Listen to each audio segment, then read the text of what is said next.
What up, yo? It's I2I35, and welcome to the final response to Sol Rosenberg's 3-course video for our answers for subscribers, and the only highlighted parts are the important parts, while the rest is just plain silly. I thought we'd just go ahead with this. Do you think Christianity would be the same way today if Mary had an abortion? It'd be a slightly different religion because... No, it wouldn't have existed if Jesus had an abortion. If you properly read the Bible, Joseph decided to marry her anyway, and basically there was no possible way that Mary would have an abortion. Basically, Satan is the one who would want to had the baby aborted, but God had a plan, and he even made him survive the massacre done by King Herod for killing all the babies like 2 years old and under. So he could be the only self-proclaimed king. No, Christianity would not have existed if Jesus was aborted while he was still being conceived. I think it's a silly question, an offensive question, an illogical question, and there's nothing that could be changed about that. Like, Christianity wouldn't have existed. It wouldn't have been different. It wouldn't have existed. Okay, and I dare say again that all other religious founders are stone cold dead, and there's no way possible that the religions of the world proclaim any sort of truth, though they even rely on their truth. They're scientifically inaccurate, they're historically inaccurate, they're religions of disobedience, they're religions of idolatry, they're religions of pseudoscience. There's religions that are quite demonic and scary and rather contradictory to the human conscience. I'm going to have to say that.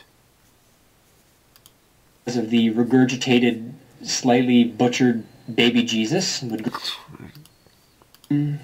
What's the deal about the Dead Sea Scrolls? Don't really know, don't really care.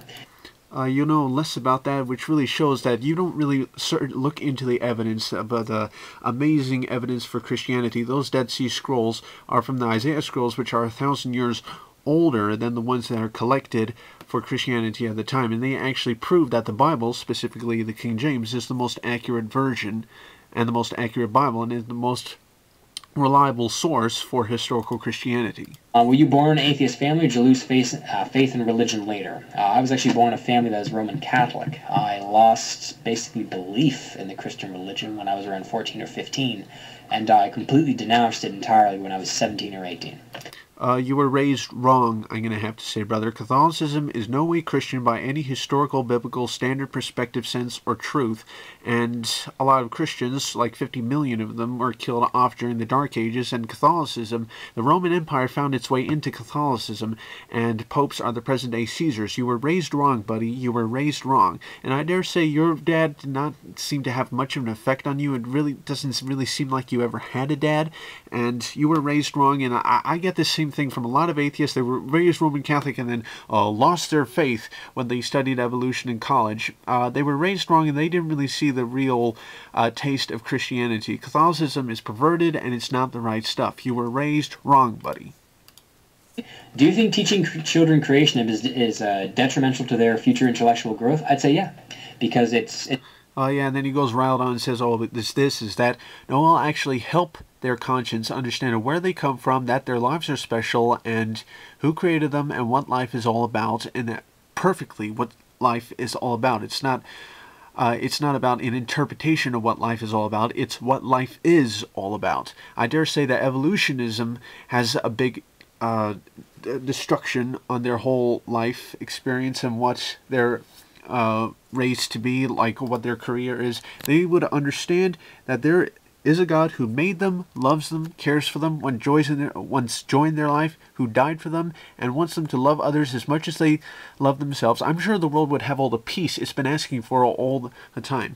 And people like you are the hindrance of what you teach, is a hindrance to like peace in this world, I'm going to have to really say. You're brainwashing yourselves, you're DJing yourself. As I say again, you can't defend a dying, dangerous, depressing, deceitful, fallacious, erroneous, cult of personality worldview, which is evolutionism, which has been disapproved by real, true observational science for many years, but the lies are still in the textbooks, and it's about time you folks get real. So that's all I have to say for this video. Peace out, keep thinking, Jesus bless you, and TTFN, time out for now.